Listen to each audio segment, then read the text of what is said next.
All right, today I am looking at James chapter 4, verse 1, and it says, "What causes fights and quarrels among you? Is it not the passions warring within your soul?" So I'm looking at the words here. The first word I see is fight and quarrel.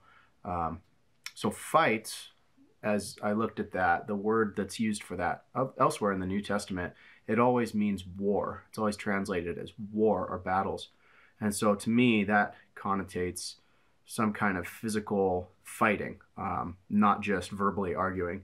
Anytime that you're threatening somebody physically, like, hey, I'm gonna beat you up, or the other thing is like anytime you're causing physical damage to stuff. So, if you key somebody's car or you break their window. The second word there, fights and arguments or quarrels. And so this one is an argument in the sense of it's not like a physical fight with somebody, but you are arguing somebody, you're fighting with them verbally.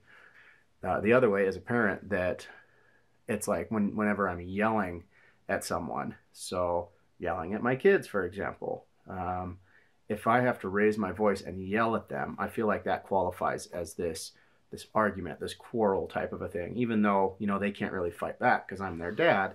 So anytime that you're raising your voice, you're yelling at somebody, you're getting into a fight, the verse says, well, what causes those fights? What causes those quarrels?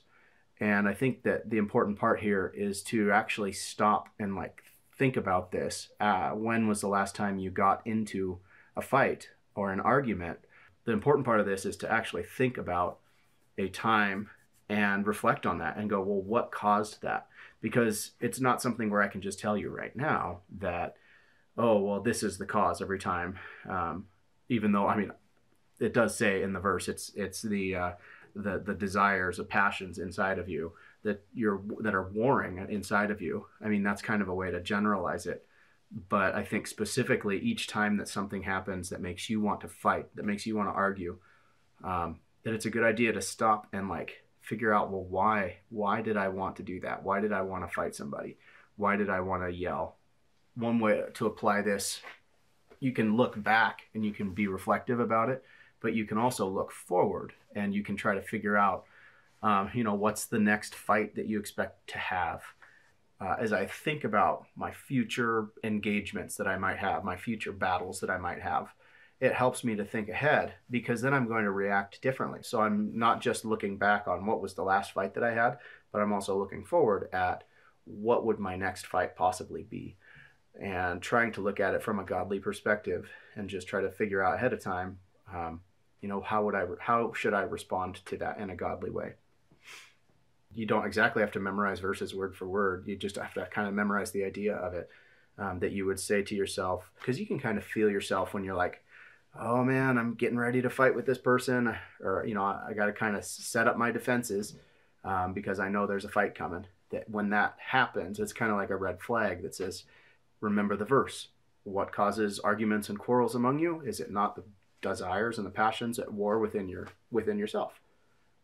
Remember that verse. Allow yourself to think about it from a godly perspective, and to just notice those desires in yourself.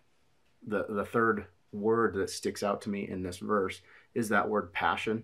The desire warring in me, it's this, I want to feel good. I want to be respected. I want to be left alone. I want to finish watching my TV show.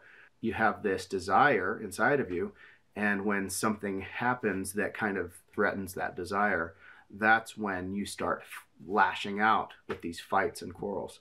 Is it not the passions warring within your soul? What is my passion right now? I want, ... And then you think about that and you measure it in God's word and God's wisdom, and you go, okay, what's a better way for me to approach this instead of getting into this fight and getting into this quarrel? So that's kind of my practical application of the verse for today, James 4:1.